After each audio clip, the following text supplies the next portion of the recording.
Hey, what is up guys? Welcome back to another video. Today we're going to be doing here a deck profile for Mathmech.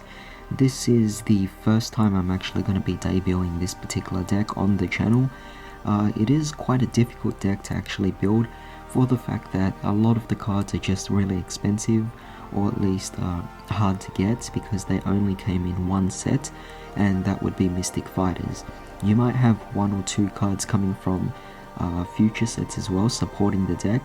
But overall, the most expensive card is the Alan Bershan, and even till this day I don't have enough of him. I only managed to pull one from the Mystic Fighters box that I actually opened, so because of that it is going to be very difficult because it's a $60 to $70 card and it's just hard to find. Aside from that, they're very short printed as well, at least the secret rares like this in the actual box, so even if you were to buy another box it would be really hard to pull off because it's not a guaranteed chance that you would even get it.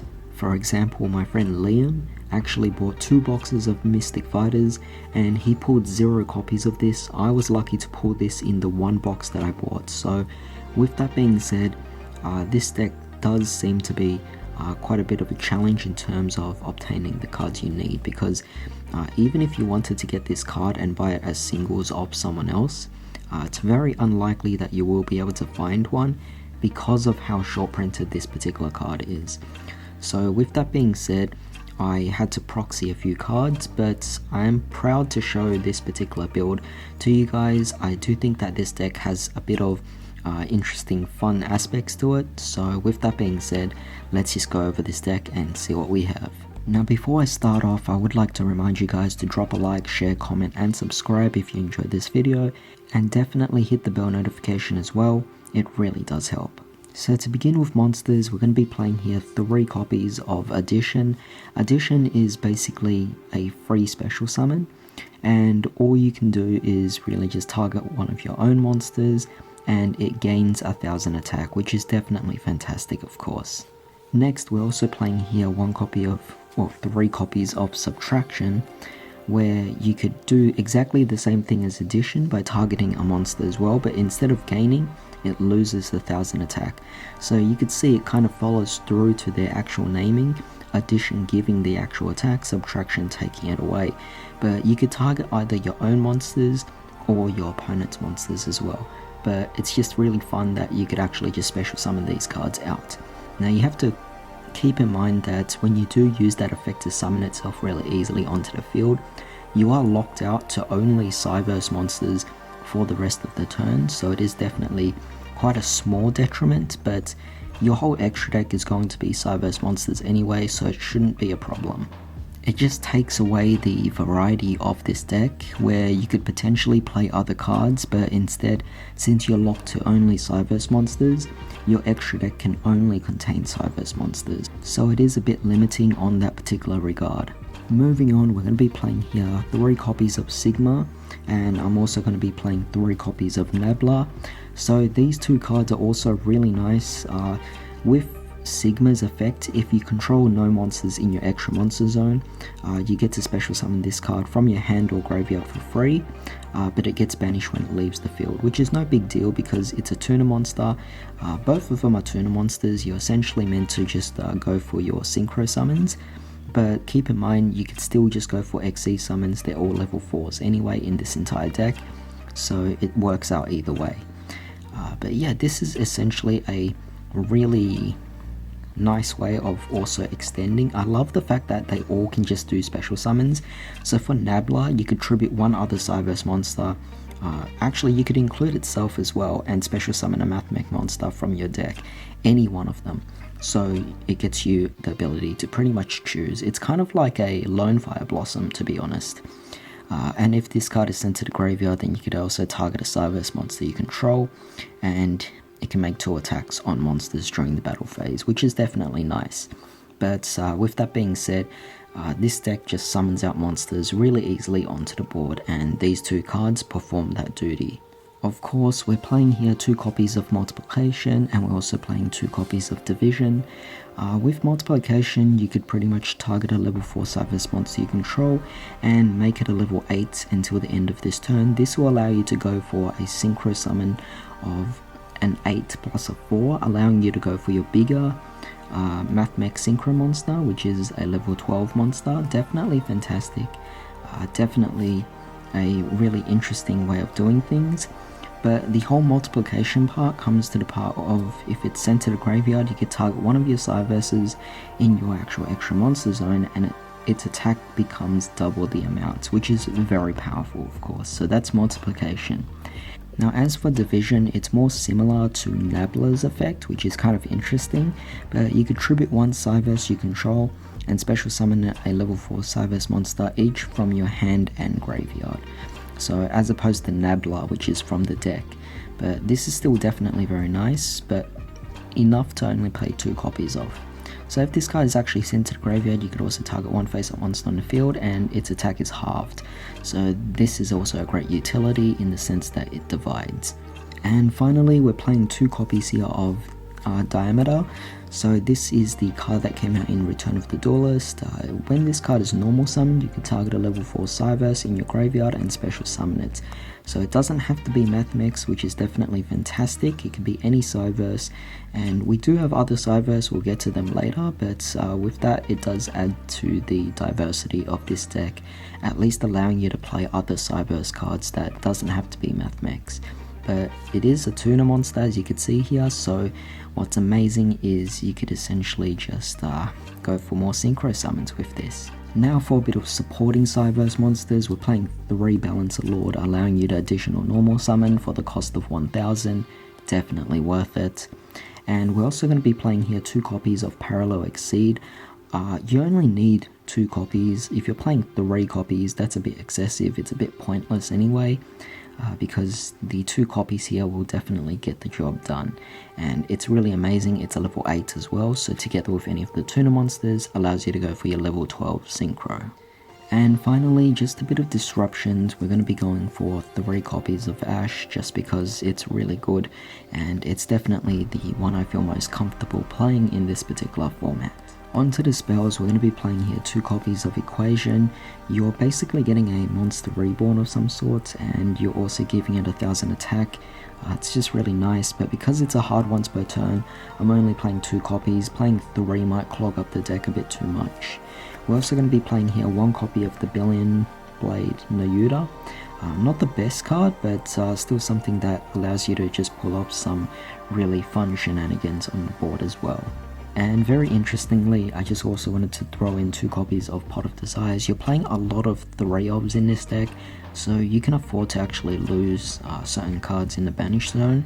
Going for Pot of Desires will get you to your resources a lot quicker, and it doesn't hurt you in any single way. Now for a bit of extra support, we're also going to be playing here 2 copies of One Time Passcode. Really great card, summons out a Cyverse token, and you're essentially just going to take that token and use it as a link fodder. But next here we're playing 3 copies of, yes, you guys can see it's a proxy. We're playing 3 copies here of Cynet Mining. It was one of the cards that I was still on the hunt for. I'm still looking for that card, and that's one of the reasons why it took me so long to even do this deck profile, is because I still don't have that card. But I didn't want to just keep holding on and waiting for it. At least where I'm from right now, we are back in lockdown, so we can't even go out and buy cards anymore, and that's just really unfortunate. So because of that, I'm just gonna do this deck profile here and proxy this particular card in until I actually get it. And yes, I know Cynet Mining is a cheap card now. You could get a playset for just $30, but even so, there's nowhere I could actually find it. I mean, it's quite a scarce card. And for a bit of just final support, we're playing here 1 Called by the Grave, the Monster Reborn, great extensions. And as for trap cards, we're just playing the 2 cards here, Mathmech Induction and also the Super Factorial. You only need 1 copy of those cards. Borderline, you don't even need to play those trap cards, you could just play different cards in your deck instead. But I do think that it's worth playing or keeping true to the deck to a certain degree by playing at least 1 copy of each of the trap cards, and that definitely pays enough respect to the actual deck itself. Now onto the extra deck, we're going to be playing here 2 copies of Alan Bershon. Remember, I only have 1 copy of it. I was only lucky enough to pull one of them, and I can't even find the other one. Plus, it's a $70 card. Where are you going to get that? Well, where are you going to find it first? And then, even then, you really had to pocket out a lot of money just to get another copy of them. So for anyone who doesn't even have a copy of it, I really do feel bad. This deck in general is not even a top tier deck. I wouldn't even, well, I would borderline put it in Rogue, but in really low tier of Rogue as well. It doesn't do anything that particularly exceeds anything else, simply because it has so much restrictions to just Cyverse alone. So you're not given as big resources as you would actually wish for, and as a result, it's just not worth paying the money to complete the deck when you consider the fact that this card here, the most important one, is so expensive. So with that being said, I think a lot of people just prefer to invest their money into something that is a bit more suitable towards the meta, and something that's just a little bit more competitive but can perform better as well. And next here we're playing one copy of the Laplacian. Laplacian is also an NXE's card that I didn't pull from the actual Mystic Fighters box, but it doesn't matter because at least for this one it's only an $8 card, so it is much cheaper, but even then I just can't find it. So if I do have it, then I play only one copy in the deck. Now as for the Synchros, we're playing here 2 copies of our Final Sigma and 2 copies of our Magma. I believe this is a good enough ratio. It does the job. This is all you really need, and if you can't win with 2 copies of each here in the deck like that, then you're not really going to get far anyway. But yeah, this is definitely really nice here. I would say that this has more generic properties to it, so if you wanted to play it generically in a different deck, you definitely could. Of course, they're both generic, but this one definitely is a little bit better in that regard. But yeah, with that being said, 2 copies of each is definitely all you need. Now here comes the Link monsters. We're playing here a Link Disciple and Link Devotee. To be honest, if you were actually going to play this deck in the most optimal way, I would actually play 2 copies of Disciple. I don't even think you need the Devotee. You just grab 2 Disciples instead, and that's definitely better. But as soon as you go into Disciple, you can just go for your Parallel Exceed from your hand. Definitely very nice, and very easy to get into both of these cards as well. So it's just fantastic for any of the Mathmech cards. But we're also playing here the Firewall Dragon and the Firewall Dragon Dark Fluid. Both are very easy to actually go into, though it's not something that I would go into like all the time. It's more of like that once in a while you might get it out, and it's quite fun to pull off. But of course, to help us get into that, we have here Ip Masquerena. Thank goodness she's actually a Cyverse monster. But we also have here Underclock Taker, also a really great card to just do things, but being a Cyverse monster, of course. I mean, the whole extra deck is Cyverse anyway. We also have here Splash Mage, requires 2 Cyverse monsters, and you could essentially just summon out one of your Cyverse monsters from the graveyard as well, so it's a little bit of a bonus to help you extend your plays. And finally, we're playing here the Crusadia Avramax.